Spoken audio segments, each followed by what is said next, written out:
certificate of preference. So when the businesses, the people that moved out of the area, if we move back once they rebuild it, this is our certificate of preference. We have first choice to come back. But it stayed vacant for 20 years. So when we did decide to come back, they couldn't afford it. Who signed it? Justin Herman. Ain't no good. Just memento. But anyway, that's our promissory note. Mm-hmm.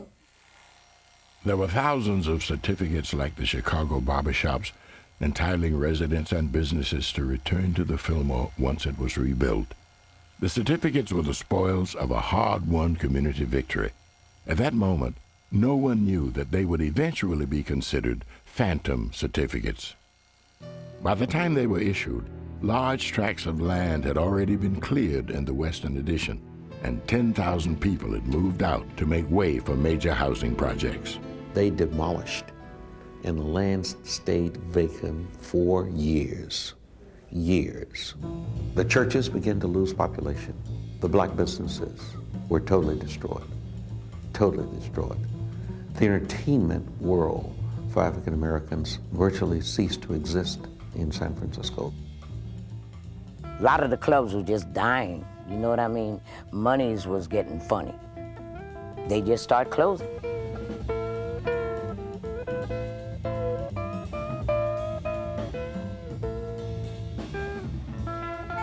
Bob City was open, but the fire was gone. You know, the inspiration was gone. The music was gone.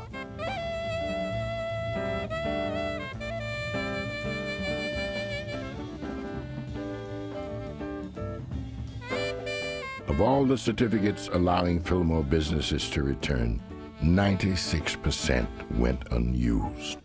I remember clearly when it started to get dark and desolate and empty and abandoned, and then the boards started going up, then it started to really look like crap, and it started to fall into what I call, you know, the turbulent 60s.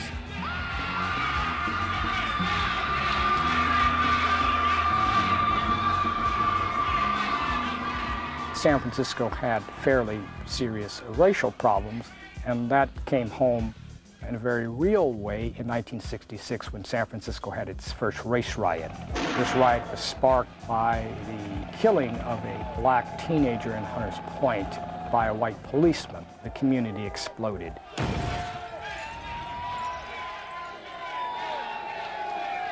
Fighting spread from the Hunters Point to the Fillmore district, and almost overnight you could see a change. Many of the storefronts, particularly those owned by whites, were destroyed. The National Guard was ultimately called in. It was a time for anger, not just in the Fillmore, but all over America. War, assassination, poverty, racism. People who'd been locked out and fooled with were fed up. They stood on the rubble of their neighborhoods and screamed.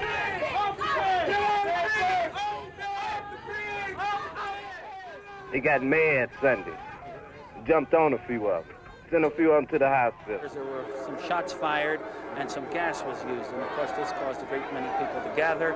The Fillmore may not have burned like Watts or Newark, but the rage ran just as hot. We had reports during this time of assaults and other activity.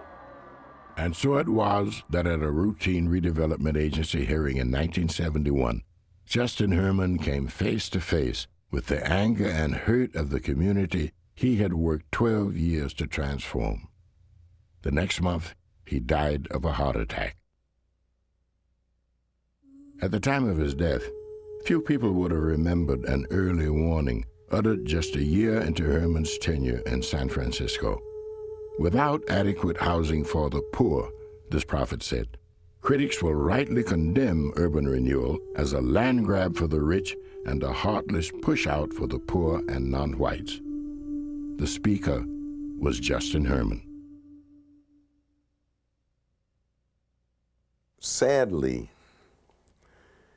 even with the victories that we won, I saw us gradually lose. I think that we slowed the agency down. We altered some of their processes. But in the end, urban renewal performed pretty much what we feared that it would. Urban renewal became black removal.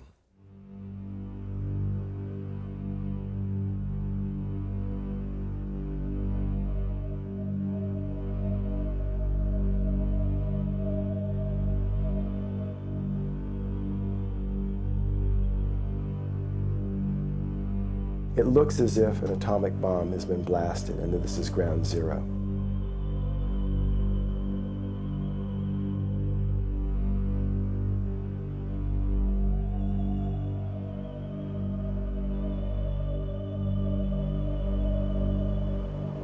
You ever been in a situation where sometimes your mood is gray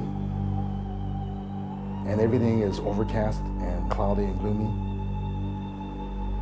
You could ride Fillmore with all of these skeletons, all of these buildings just lined all the way up and boarded up and dismal and desolate. And the only spots of people were people who were at buzz zones. You would see preponderance of junkies and prostitutes. You would see more policemen, and you would see steel doors or burglar bars on windows. The more dangerous the neighborhood became, the less it attracted developers. The prime property was the Fillmore Center, 9 acres in the heart of the neighborhood. The appearance was bombed out and nothing is happening. Well, the reason that was that way, quite frankly, was the insistence on my part and that of the commissioners that that was going to be an opportunity for African Americans from the Western Addition to participate in the redevelopment of the area. And so we had 3 different attempts which failed.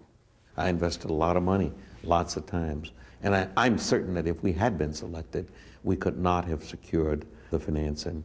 The financing institutions were not buying it. That is, they were very apprehensive about investing that kind of money in the middle of even a restored African American community. As banks turned their backs on the neighborhood, the Fillmore Center lay vacant for more than a decade.